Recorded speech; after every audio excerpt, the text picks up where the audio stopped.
was. So why was the SEC so mad at you? They're jerks. Well, actually, I will comment on that in a minute.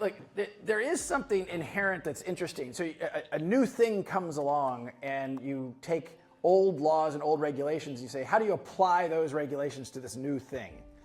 That happened with the internet, right? In the early, I got involved, was first introduced to the internet in 1994. And we didn't have laws. Well, then along comes the late 90s.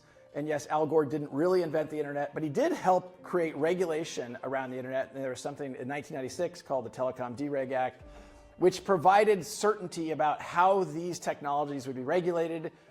And by that certainty, then you have investors lean in and say, oh, if you're an entrepreneur, now you have clarity and you're not worried about getting sued.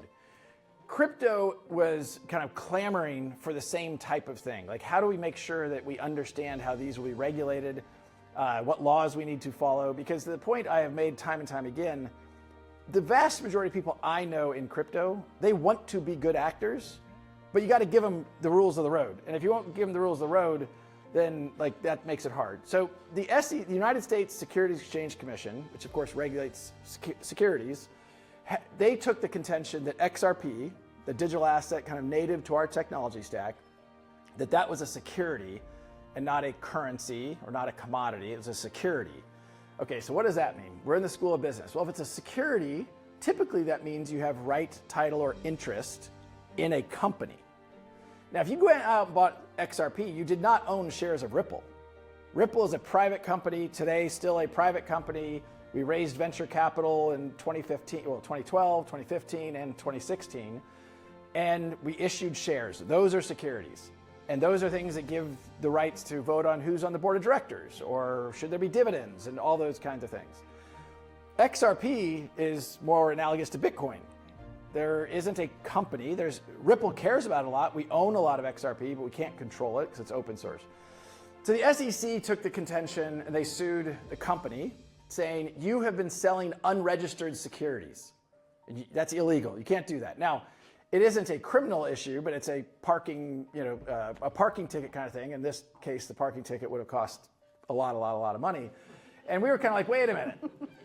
And I said earlier about them being good actors or bad actors, and I'll even reference the Kansan thing. I personally went into the SEC's offices 4 times between 2017 and 2019. Not once did I take a lawyer with me because, why do I need a lawyer? I'm just telling you, here's how we use this technology. To me, as a Harvard Business School graduate, not once did I think XRP was a security. Because I was like, well, security's that's owning Apple stock. It wasn't even close. What I found objectionable and kind of, I'll even go so far as to say distasteful and maybe even unethical, in all of those meetings, not once did someone say to me, Brad, we think XRP might be a security, you shouldn't do what you're doing. And that would have been like, oh, okay, let's talk about that. Not once did they say that. And then in 2020, they came along and said, we're suing you, the company, and we're suing you, Brad Garlinghouse, because I sold XRP. Which is that kind of means that there's a few people here in this audience I met on the way in who own XRP. That means, so everyone who sold XRP sold an unregistered security? It was bullshit. They were trying to put pressure on me as a human to settle with them. And even, again, something not widely known, they offered me a settlement to pay a fine, and they dropped the case against me, but they wouldn't drop it against the company. Which is just it's just, I don't know, it just feels distasteful and maybe unethical. They weren't acting in good faith, where all along we were kind of saying, we want rules of the road. We're coming in to meet with you because we want to be clear about where the rules are and we follow the rules. Not once did you tell us what the rules are, and then after the fact, we're going to sue you, we're going to sue your company. That lawsuit cost us $150 million of legal bills. We fought for 4 years. We won that case, and then the then head of the SEC said he was going to appeal it, which you're just like, oh my God, does the nightmare ever end?